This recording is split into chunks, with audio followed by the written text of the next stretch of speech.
Hi friends, good morning. Actually నార్మల్గా ఇండియాలో పెద్ద వర్స్ట్ రెండు ఉన్నాయి. అవి ఏంటంటే ఒకటి ఎయిర్టెల్, ఇంకోటి పేటిఎం ఎలాగ పోతుంది. అయితే వీళ్ళ ట్రాన్సాక్షన్స్ అనేవి సరిగ్గా జరగట్లేదు అని.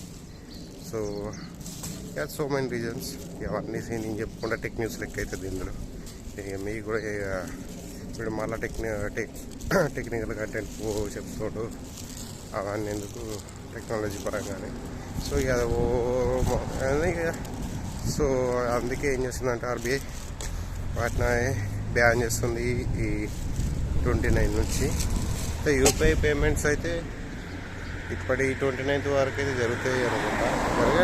జరుగుతాయి అనేది ఉంది, కానీ ట్రాన్స్ఫర్ చేసుకోరు ఇందులోకి వేసుకోవచ్చు అని చెప్తారు. కానీ ఈ దిక్కుమాలిన ఎస్బీఐ బ్యాంక్ ఉంది కదా, ఆ దరిద్రానికి అదే అంటే మరి అన్ని పైసలు లేవు కానీ 50 రూపాయలు. ఏమైందంటే ఈ యూపీఐ లైట్ వచ్చింది కదా, యూపీఐ లైట్ అంటే తెలుసు కావచ్చు, తెలియని వాళ్ళకి చెప్తున్నా.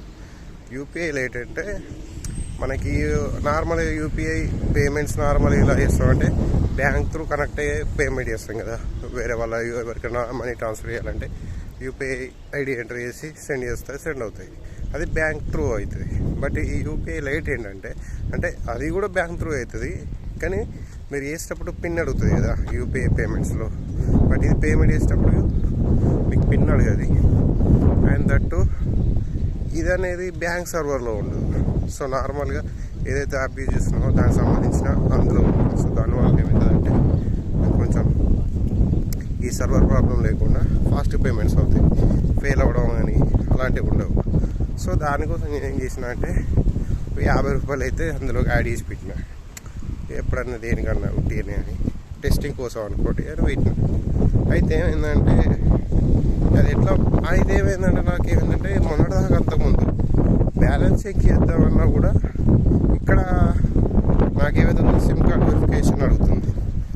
ఇక్కడ అడుగుతుంటే నేను సిమ్ వెరిఫికేషన్ కోసం ట్రై చేస్తుంటే అది మెసేజ్ సెండ్ అవుతుంది కదా, ఆ మెసేజ్ సెండ్ అవుతలేదు. మెయిన్ బ్యాలెన్స్ ఉండాలంటారు, లేకపోతే నెట్వర్క్ ఇష్యూ ఏదో తొక్కలో రీజన్స్ అని వస్తుంది. నాకు తిక్కలేసి కలిగి వెళ్ళి అవసరం లేదు మనకి పేటిఎం అది నేను యూజ్ చేసిన మానేసిన. తర్వాత నిన్న న్యూస్ చూసేసరికి అది వస్తే నార్మల్గా చూస్తాం కదా టెక్ న్యూస్లో, సరికి ఇది బ్యాన్ అవుతుంది అంట అది అంటే సరే ఇది ఎట్లా మనం యూజ్ చేస్తాం కదా అన్ఇన్స్టాల్ చేసి చూద్దాం అని. ఏమున్నాయి 15 వ్యాలెట్లో 15 రూపీస్ ఉన్నాయి, యూపీఐ లైట్లో 50 రూపీస్ ఉన్నాయి. సరే చిలక ట్రాన్స్ఫర్ చేసి చూద్దాం అంటే అది ట్రాన్స్ఫర్ అయితే లేదు. సరే పీకంతి దాన్ని రీఛార్జ్ అని చేద్దామని 10 రూపాయలు రీఛార్జ్ చేస్తే వ్యాలెట్లోకి వెళ్ళి రీఛార్జ్ అయింది. ఇక దొంగనా కొడుకులు వెళ్ళి ఏంటంటే మీరు యూటిలైజ్ చేసుకోవాలి తప్పించి ఇంకో వాళ్ళకి ట్రాన్స్ఫర్ చేయలేదు. అర్థమవుతుందా? ఇందులో కూడా పోయేటప్పుడు కూడా క్లోజ్ అయ్యే ముందు కూడా ఈ డ్రామాలు ఎత్తురు చూసిరా, లాభం చేసుకుంటాడు దొంగనా కొడుకు. మీరు ట్రై చేయరు ఏ బ్యాంకులో కూడా ట్రాన్స్ఫర్ కాదు. మీరు ఒకవేళ వ్యాలెట్లో ఉన్నా యూపీఐ లైట్లో ఉన్నా మీ అకౌంట్లోకి మళ్ళీ దరిద్రం ఏంటంటే నేను లింక్ ఇచ్చింది ఏంటంటే ఎస్బీఐ అకౌంట్కి. ఆ రెండు బేకారీ. ఏదో దిక్కుమాల బ్యాంక్ అయితే అదొక దిక్కుమాలింది. ఏమవుతుంది ట్రాన్స్ఫర్ అయితే ఏమవుతుంది, మనీ కట్ అవుతున్నాయి, వీళ్ళకి ట్రాన్స్ఫర్ ఫెయిల్ అవుతుంది, మళ్ళీ రిటర్న్ బ్యాక్ దానిలోకి క్రియేట్ అవుతుంది. సో ఎన్నిసార్లు ట్రై చేసినా అది అవుతలేదు. సో దీన్ని బట్టి అర్థమైందంటే ఈ స్టేట్ బ్యాంక్ ఆఫ్ ఇండియా కూడా బ్యాన్ చేసి పారేది, దరిద్రం పోతుంది. క్లోజ్ కాదు, బ్యాన్ చేసి పారేది, దరిద్రం పోతుంది. ఒక్కసారి అన్న ఈ ఇండియాలో పెద్ద వరస్ట్ ఏంటి అంటే ఇవే. ఎయిర్టెల్ కూడా అట్లాంటిది సేమ్.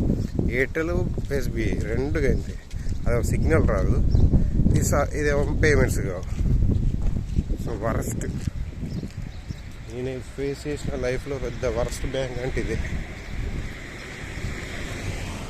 నిజం, ఇంత చెత్త బ్యాంక్ అయితే నేను ఎక్కడ చూడలే. నేను ఇంకా దాన్ని యాక్చువల్లీ క్లోజ్ చేద్దాం అనుకున్నా అకౌంట్. అయితే ఏమైందంటే అది మనది ఎప్పుడో ఇంటర్ది స్టూడెంట్ అకౌంట్. యాక్చువల్ నాకు పర్సనల్ అకౌంట్ లేదు అప్పట్లో. అయితే తీసుకున్న నాకు తర్వాత ఏమనిపించిందంటే ఆఫ్టర్ కాలేజ్ అయిపోయిన తర్వాత డిగ్రీ అయిపోయిన తర్వాత అప్పుడు ఏం చేసిన అంటే నేను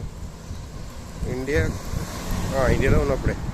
అయితే ఏం చేసినంటే బ్యాంకుకి వెళ్ళి నాకు ఏదో ఐడియా వచ్చింది, ఇది నార్మల్ అకౌంట్, ఇది student account personal account convert చేసుకోవచ్చు కదా అని. అయితే పోయి అడిగితే చేసుకోవచ్చు. అయితే మీరు లెటర్ రాసివ్వండి సో అండ్ సో అని ఇచ్చి ప్రూఫ్స్ ఇచ్చిస్తే కన్వర్ట్ చేస్తాం అన్నారు. కన్వర్ట్ చేసినాక అదే యూజ్ చేసుకోవడం స్టార్ట్ అయ్యింది. తర్వాత ఓకే, అప్పటి వరకు అయితే బాగానే ఉంది. ఈ యూపీఐ పేమెంట్స్ ఎప్పుడైతే వచ్చినాయో, ఫోన్పే, గూగుల్ పే అలాంటి, ఆ పనుసుది వీనికి ఏం దరిద్రం పుట్టిందో కానీ వీడు ఎప్పుడు అప్డేట్ చేస్తూనే చేస్తాడు, ఎప్పుడు సర్వర్ అప్డేట్ చేస్తూనే అంటారు. అది అట్లనే వాడాయి. పేమెంట్స్ జరిగాయి, ఏం జరిగాయి, పేమెంట్ అయితే ఫెయిల్ అవుతాయి. సో కచ్చరా బ్యాంక్ అది. సో దట్టు మళ్ళీ ఎయిర్టెల్ సేమ్ ఇది అది ఒకటి అనుకోరు. చెప్తున్నాయి కదా, దీనికి ఏమో పేమెంట్స్ సర్వర్లు బిజీ ఉంటాయి, దీనికేమో సిగ్నల్స్ ఉంటాయి. కొట్టుకొని తెచ్చినా అది సిగ్నల్ రాదు.